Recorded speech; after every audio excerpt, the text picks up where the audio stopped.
Hi, this is your week 2 screenside chat. I reviewed all the questions you guys posted on the forum under the week 2 lecture, and I found quite a few that were highly rated, and I'm going to try to answer a few right now. The one that I posted asked, what kind of decision making have you experienced in organizations? And many of you put very thoughtful responses. I was very impressed with the detail and the richness of your experiences that you related, and even your characterization of how you saw rational actor or logic of consequence in your experiences being used, as well as kind of logic of appropriateness. And the kind of things that I heard or saw were that in your experience, consequence is used for planning, that you would see consequence, the logic of consequence being applied differently by different CEOs. Daniel mentioned that. Some of you talked about how logic of consequence was something that was often applied in firms where they had standardized information, like a finance firm or the like. And then others also talked about logic of consequences being applied to large organizational issues. In distinction, quite a few of you talked about the logic of appropriateness as being used as sometime as an afterthought after the consequence has been used. Others of you felt that most of what your firm did was a logic of appropriateness. Some of you felt that the logic of appropriateness was used in smaller routines or in routines that were familiar, problems that were familiar, so that people quickly fell back on the logic of appropriateness. And a lot of you felt that the logic of appropriateness and rule following was resistant to change. It was organizational inertia, like Christine mentioned.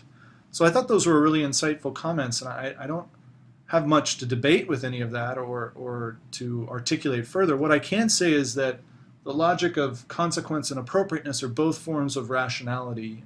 One is more rule-based or duty-driven, the logic of appropriateness, and the other is kind of the logic of consequence, which is means-end rationality. They're just distinctive forms of rationality, and they've kind of persisted for hundreds of years, back to Immanuel Kant even, and people like Max Weber talk about them, and a variety of people. I think you need to think of those as two classes of reasoning, and that we can see a lot of our organizational theories as falling under those classes.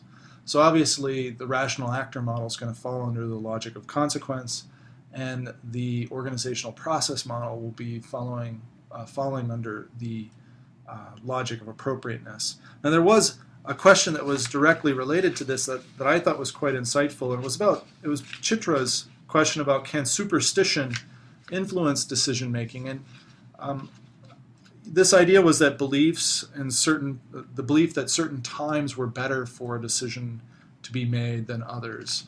And I don't know fully how to answer this. In some ways it's like superstition is a logic of appropriateness, but in others it might be outside, in that it's a non-rational or irrational means of acting. And by this I do want to accentuate that the appropriateness and consequence are really rational theories of deciding, whereas I feel like there is room in organizations for irrational and non-rational kind of behaviors, and social theorists have long talked about this as a basis of action that can occur.